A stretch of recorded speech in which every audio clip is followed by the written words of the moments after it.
Man, I'm gonna ask you a random question. Yeah. How could you possibly kill 1,500 people in less than an hour?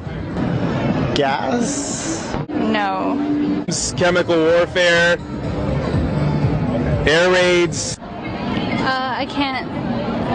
Unless you use some nuclear weapons. Less than an hour? A bomb? Why would you kill over 1,000 people? That's an awesome question. Do you know how Hitler was able to kill so many Jews in such a short amount of time? He used gas chambers. I think they had the chemical back then. Gas chambers. He put everyone in chambers and he killed all of them by using chemical weapons. Now, this is a long time ago, right? Yeah. What if I told you... Oh, not that long ago. Okay, what if I told you something like this just happened 2 days ago? I'd say you're crazy. Huh? You're crazy. I'm crazy. Yeah. But it did. Wow. Where? Like the killing? I'd be astonished and pretty angry, I guess. I said that's very tragic. Yeah. Do you know what's been going on in Syria? I mean, I don't follow closely, but yeah, you know, I definitely know that people are dying, innocent people. I was not that aware of it. You know what's going on in Syria? I have no idea. Yeah, there's been more or less of a civil war and civil unrest for the last few years. No, I'm quite aware that it happened, and I think it's going back into the whole what happened in Iraq with the Kurds. It's exactly the same thing. It's genocide, and I think it's obviously a horrible thing, and people should be aware of what's going on. Bashar al-Assad, the president or the so-called president of Syria, massacred over 1,500 people 2 days ago by using chemical weapons which contain sarin, cyclosarin. These chemicals attack the nerve cells in the body, attack the nerves, and paralyze the human being. Not only that, they burn the lung tissue and burn the muscle tissue, so you can have a slow and a painful death. Now, I know this is a lot to hear and this is rough, but I would like to take your permission to show you a video of the after effects of the chemicals. No blood, nothing, and I want to see what your reaction would be. Is that okay with you, ma'am?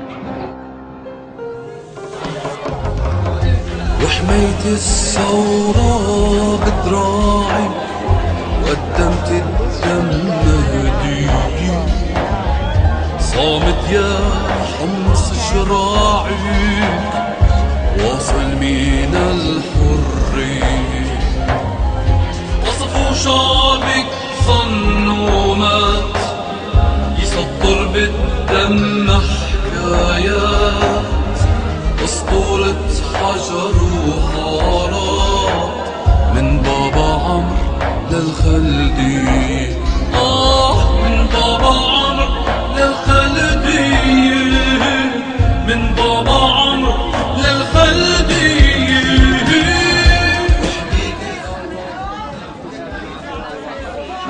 I was just about to walk away because it's just too much.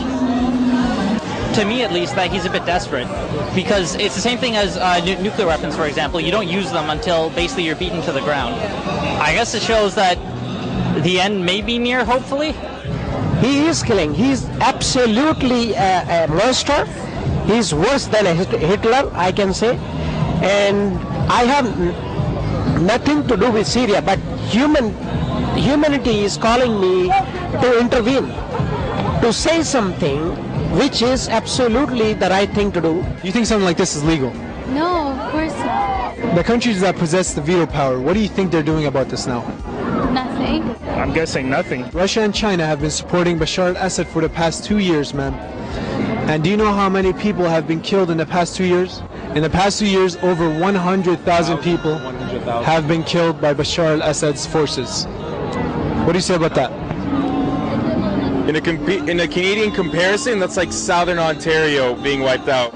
And Obama mentioned that he will only intervene if Bashar al-Assad crosses the red line. And as you've seen, Bashar al-Assad took a brush, he drew the red line with the blood of the children. What would you like to say, and what do you think we should be doing right now?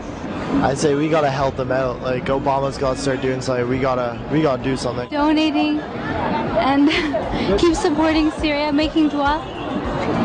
That we need to really change our focus here. I'm really glad that you guys came here to really bring the message to where the party's at, you know? I think one of the best things you could do is to share this with the world, let people know what's going on. Here, you know, we're so distracted in our daily lives that we don't really, you know, take a time to think, but a movement, man. I think the world needs to be paying attention to what's been happening there, and I don't think we can ignore it too much longer.